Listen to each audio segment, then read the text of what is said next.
Kat Holmes, your 2016 Women's Epee Olympian. Kat, now that it's official, how good do those words sound?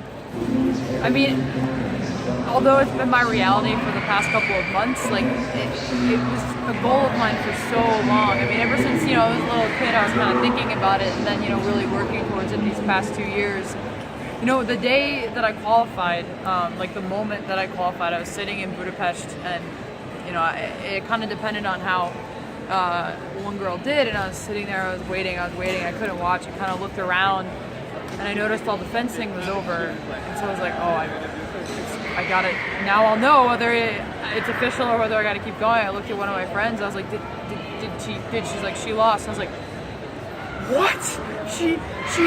And then my coach Zoltan walks by and he's like, oh, you're Olympian now. And I was like, what? And I kind of like threw myself down the stands and kind of was like laughing and crying. And I called my parents, and literally all I could say for like 2 hours was, I'm going to the Olympics. Like, I'm going to the Olympics. And so there was kind of, I'd say, like 2 weeks of this kind of almost like disbelief. And then like slowly over the past couple months, like it's really sunk in, like I'm going to the Olympics, like I am an Olympian. And now, like I really solidly ever since the past World Cup, like just having the Olympics to focus for, like really like not having like a 2-year like stream of tournaments to qualify for, but really having that one event to really look for and lock on, like it's been great.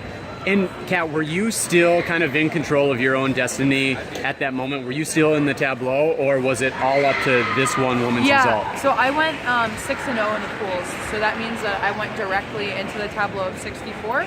And this other girl, she didn't go straight through. Who were you? Whose Tasha result? Tropek. Oh, okay, so your teammate. Yeah, so my teammate. So she's fourth. She'll be the alternate for the team. But so I was 1,000 points ahead at that point. So she needed, and there were still nationals. So she needed to do one bracket better than me at that tournament, and then win nationals and me get no points in order to pass me for the team. But if she didn't finish a bracket ahead of me at that tournament, it meant that I was locked. Because nationals is 1,000 points. Exactly, yeah. And depending on how her previous results. Exactly, yeah. So I had already made the tableau of 64, which put me even farther ahead. So if she made the tableau of 64, that just meant that we were still kind of racing for the team. But her not making it meant that I clinched. And Kat, you talked about kind of the mixture of emotions you were feeling. What was the strongest emotion that came through? Was it relief, excitement?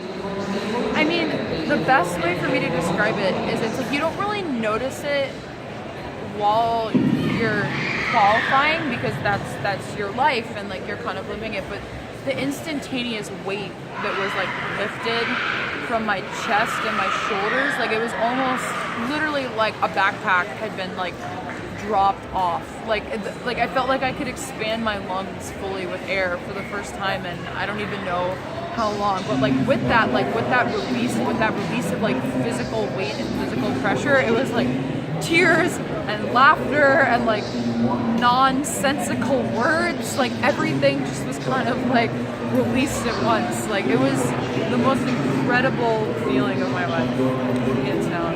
That being the pool day, for you to then advance into the tableau in the 64. Did you notice any difference in your fencing that next day when you had this weight lifted from you? I mean, the pressure that I'd felt for so long was gone. Like the only pressure on me was the pressure that I put on myself because I wanted to win. I always want to win.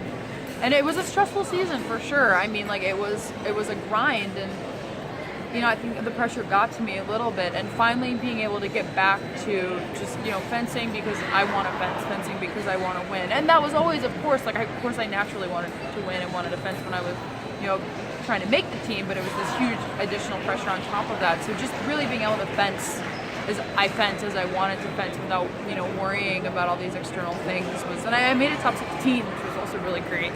So I was fencing well, and I've been fencing well since then. Just, like I said, like now, really focusing for that one thing, those games. Your fencing, as you said, has been really strong since qualification concluded.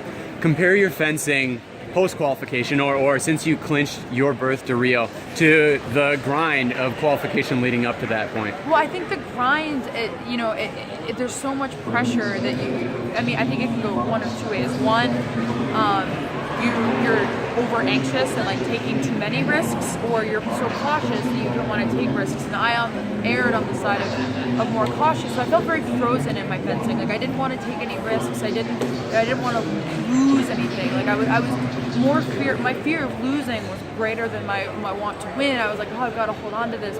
And then afterwards, now it's like I have the freedom to know, like I want to win. Like I want to go to the Olympics and I want to do something. Like I don't just want to be, on the team. Like I want to go and I want to win a medal, individual and team. That's what I want to do.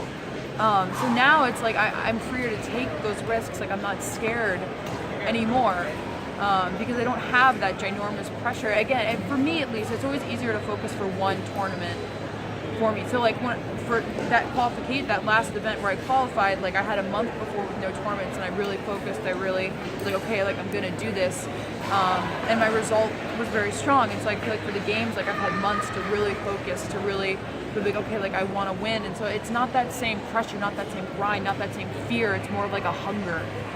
Now, you're in a really kind of not a unique opportunity, but a really good position where you've been able to feel that stress and then that relief. And now you have kind of the fortune of hindsight, where you have the awareness of your fear of losing versus your excitement to win. How does that kind of free you or motivate you to go into the games without that shock factor, or to at least want to win rather than be afraid of losing? Well, I can now totally understand why fencing's qualification ended in April versus like track and field that's going on right now. I mean, whereas track and field, like they want the people that are the fastest, closest to the event.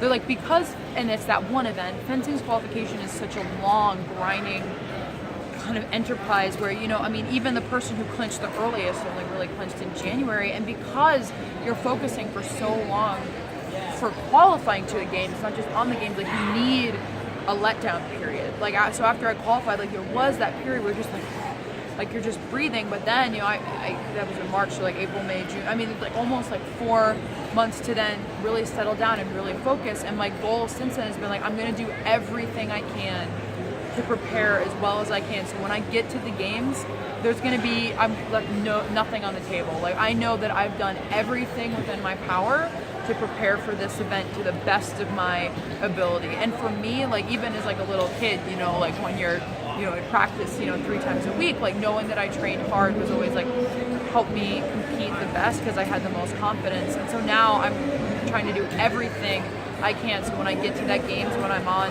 that stage fencing under those lights, I'm going to say, you know what, I win, lose, I did everything I could to try to win a gold medal.